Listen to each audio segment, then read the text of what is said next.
یا فورجری کی ہے تو پرچہ ہوگا، اس میں طارق فضل کے خلاف بھی ہوگا because he is the beneficiary, اور اس میں آر او کے خلاف بھی ہوگا۔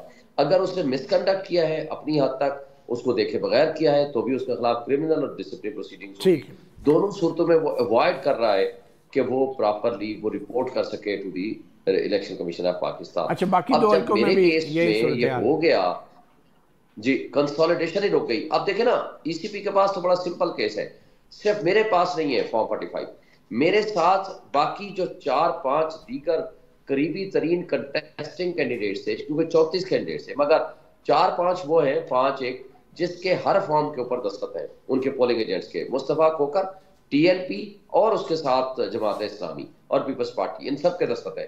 اگر یہ فورج بناتے ہیں تو وہ ریکارڈ ٹھیک سامنے آ ہے، جائے گا کہ کیسے آپ نے بنا لیے، اگر فورج نہیں بناتے تو پھر ہمارا 100% کیس ہے ٹھیک کہ بھئی آپ نے پھر فارم 47 کیسے بنا لیا، آپ ان کو نوٹیفائی کریں، نیا نوٹیفیکیشن فارم 47 کا کریں، 48 کا کریں، اور ان کو آپ پھر الیکشن کمیشن ہمیں نوٹیفائی کر دے گا۔ اس لیے 1-2 دن یہ بہت اہم ہے، اور یہ الیکشن کمیشن کے سامنے سارا کچھ ریکارڈ آ جائے گا۔ ہمارے پاس اوریجنل فارم بھی موجود ہے، ہمارے پاس ٹی ٹھیک ایل ہے، پی بھی موجود ہے، ہمارے پاس مصطفیٰ کھوکر بھی ٹھیک موجود ہے، جماعت ہے صاحب بھی شاہین موجود ہے، صاحب، جس نے بالکل میرے ٹھیک، ساتھ کھڑا ہونے کا فیصلہ کیا ہے۔ بالکل ٹھیک ہے۔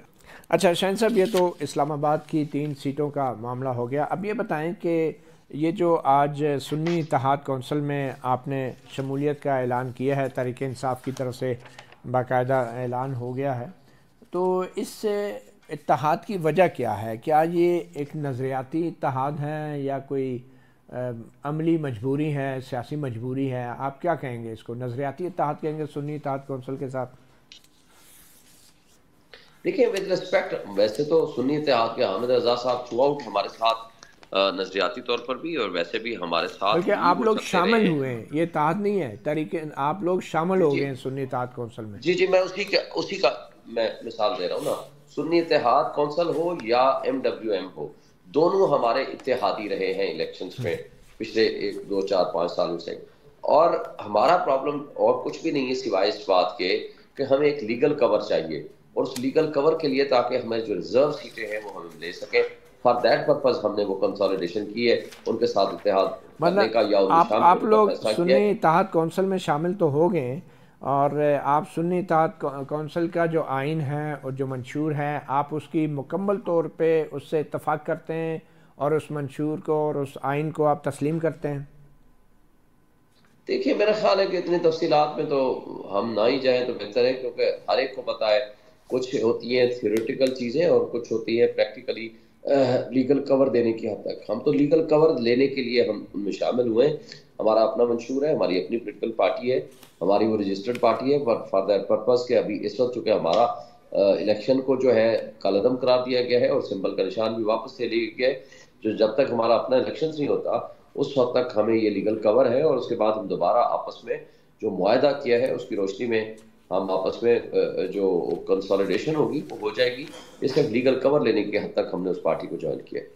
مگر اس کے لیے اس میں جو ایک آئین کے اندر جو انہوں نے وعدہ کیا ہے سنی اتحاد کونسل نے کہ انتظامی بنیادوں پہ نئے صوبوں کی تشکیل کے لیے جدوجہد کریں گے، اور پھر یہود و ہنود کی ریشہ دوانیوں کا مقابلہ کرنے کے لیے اسلامی ممالک پر مشتمل مسلم بلاک کی تشکیل کے لیے جدوجہد کریں گے، تو آپ سنی اتحاد کونسل کے اس آئین سے آپ بھرپور انداز سے یعنی کہ آپ اس سے اتفاق کرتے ہیں؟ دیکھیں اس بات کو ارسپیکٹو کہ ہمارا اپنا منشور ہے، مگر انتظامی حیثیت میں صوبے والی بات تو میرا نہیں خیال کہ کسی نے بھی انکار کیا ہے، ہم تو اس سے پہلے بھی یہ بات کر چکے ہیں۔ لیکن اب تو آپ دوسری سنی بات اتحاد کونسل کا حصہ ہیں اور آپ کو اس آئین کو تو دیکھیے، ماننا پڑے گا۔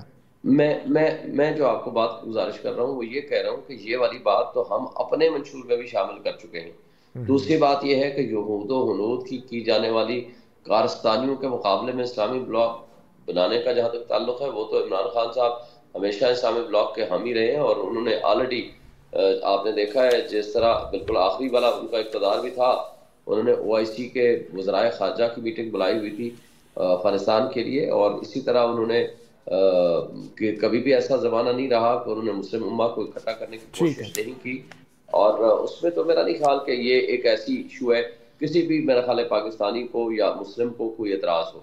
اچھا یہ بتائیں کہ یہ جو مجلس وحدت المسلمین کے ساتھ پہلے بات چل رہی تھی وہ نہیں ہوئی، کیا اس کی صورت کیا وجہ تھی؟ کہ دیکھیں میں تو سچی بات ہے کہ اپنے اس مقدمے کی وجہ سے اوور برڈن رہا ہوں. I could not attend the meetings جس میں یہ ساری لیڈرشپ کے فیصلے ہوئے ہیں. لیکن میرا ذاتی خیال یہ ہے کہ اعتراضات بہت سارے آئے تھے کچھ جگہوں سے، تو پھر اس لیے انہوں نے کنسالیڈیٹ کر کے آپس میں اتحاد کی بنیاد پر پھر فیصلہ کیا ہے. اس میں تو کوئی شک نہیں کہ علامہ ناصر صاحب کی جو MWM ہے وہ ہمیشہ ہمارے ساتھ کھڑی ہے، اور بلکہ آج بھی وہ ہمارے ساتھ کھڑے ہیں. اور جو فیصلہ ہوا ہے اس کی موجودگی میں ہوا ہے، اور سنی اتحاد کونسل کے حامد رضا صاحب کی موجودگی میں ہوا ہے. ان کو اعتماد میں لے کے یہ فیصلہ کیا گیا ہے. تو یہ انٹرنل کوئی ڈیفرنسز کی بات نہیں ہے. مگر ویسے تو پی ٹی آئی جو ہے جمعیت علماء اسلام میں بھی شامل ہو سکتی تھی خواتین کی نشستوں کے لیے، تو اس کا کوئی آپشن ہی زیر غور آیا. میرا خیال ہے کہ شیرانی گروپ کے ساتھ ہماری کوئی گفتگو اور بات چیت جاری رہی ہے. باقی تفصیلات میں فضل الرحمان صاحب کی بات کر رہا ہوں، اس میں نہیں، وہ نہیں ممکن، ان کے ساتھ اس طرح کا ممکن نہیں ہے. اچھا، کس طرح کے معاملات چل رہے ہیں ویسے فضل الرحمان صاحب کے ساتھ؟ ان کے ساتھ گفتگو کا سلسلہ ضرور شروع کیا تھا اسد کیسر صاحب نے، جو کہ ظاہر ہے وہ ہماری سیاسی کمیٹی کے سربراہ ہے. مگر میرا نہیں خیال کہ ان کے ساتھ کسی بھی حوالے سے کوئی اتحاد یا ایسا کوئی سیاسی اتحاد جس کو ہم گورننس کے ساتھ بھی شامل کر سکیں. اچھا شاہین صاحب یہ بتائیں کہ چیف جسٹس قاضی فائز صاحب پہ آپ لوگوں نے مکمل ہی عدم اعتماد کر دیا ہے؟ دیکھیں چیف جسٹس آف پاکستان کے ساتھ احترام کے ساتھ دیکھیں دو ایسے فیصلے، تین چیزیں آئی ہیں. ایک فیصلہ دیکھیں، پہلا جو RO کے حوالے سے DRO کے حوالے سے ہمارا اعتراض تھا کہ وہ جوڈیشری کے لوگ ہونے چاہیے. اگر وہ جوڈیشری کے لوگ ہوتے تو آج اتنا جو تباہی اور بربادی اور ڈاکہ زنی سر عام ہوئی ہے، میرا خیال ہے یہ نہ ہوتی کم سے کم. لیکن آپ تو 14 مئی کو جو الیکشن کرا رہے تھے وہ جوڈیشری کے لوگ تو نہیں تھے نا، جن پہ آپ کو بڑی جلدی تھی الیکشن کرانے کی. چلیں بہرحال دیکھیں، پہلی بات تو یہ ہے کہ جو بھی ہے ہم نے تو ہائی کورٹ میں اس لیے گئے تھے کہ جناب جوڈیشری کے لوگ ہوں، DRO. آپ نے دیکھا کیا کچھ نہیں ہوا، وہ آپ اپنی آنکھوں کے سامنے، اپنی نظروں کے سامنے دیکھ چکے ہیں. دوسرا انہوں نے جو فیصلہ کیا، رات کی تاریکی میں بلے کا نشان چھین لیا گیا. یہ صرف ہمارا حق نہیں مارا گیا، 70% آبادی جو کروڑوں میں ہے ان سب کا حق مارا گیا، جس میں یہ کہا گیا تھا کہ جناب آپ تو یہ نہیں کر سکتے کہ جس کے پاس نشان ہے اس نشان کے بغیر آپ کیسے پروسیس آف الیکشن میں جا سکتے ہیں. اور وہ پاکستان کے اسی حوالے سے شاہین صاحب ایک بریگیڈیئر صاحب نے درخواست دائر کی تھی جو انہوں نے واپس بھی لے لی، لیکن آج پھر غائب ہو گئے عدالت سے. عدالت نے پھر اب انہیں 2 دن بعد طلب کر لیا ہے. تو آپ بریگیڈیئر صاحب کی اس درخواست کی حمایت کرتے ہیں جس میں انہوں نے کہا تھا یہ الیکشن کا لازم قرار دیے جائیں کیونکہ اس میں بڑے پیمانے پہ دھان لی ہوئی ہے؟ آپ الیکشن کا لازم کرانے چاہتے ہیں؟ PTI کی کیا موقف؟ دیکھیں، لازم قرار دینے کے تو ہم حق میں نہیں ہیں. ہم یہ کہتے ہیں کہ جو ہماری سیٹیں ہم جیت چکے ہیں، جس کا واضح ثبوت اور پروف ہمارے پاس بھی ہے اور پوری دنیا نے دیکھا ہے، اس کی روشنی میں ہمارا حق ہمیں واپس دیا جائے. اور یہ عوام کا حق ہے، صرف ہمارا ذات کا حق نہیں ہے. اس لیے کہ عوام کا یہ حق کے حکمرانی ہے کہ وہ جس کو اپنا نمائندہ منتخب کرنا چاہیں، یہ ان کا حق ہے. ان کے مینڈیٹ پہ جو چوری اور ڈاکہ زنی ہوئی ہے وہ واپس کیا جائے. ہم اس پریئر کی حد تک اتفاق نہیں کرتے، مگر اس حد تک کہ جتنا فورجری ہوئی ہے فارم 47 اور نوٹیفیکیشن تک، اس کو ریکٹیفائی کیا جائے. ہم اس کے قائل ہیں. لیکن آج ان کو یہ بھی دیکھنا چاہیے تھا، میں موجود تھا جو آرڈر کیا انہوں نے، مگر یہ بھی دیکھنا چاہیے تھا کہ کیا اس کو کہیں اٹھا تو نہیں لیا گیا کہ وہ گھر پہ بھی نہیں ہے، موبائل بھی بند ہے، وہ کیا سچویشن ہے، وہ کن حالات میں نہیں آ رہا.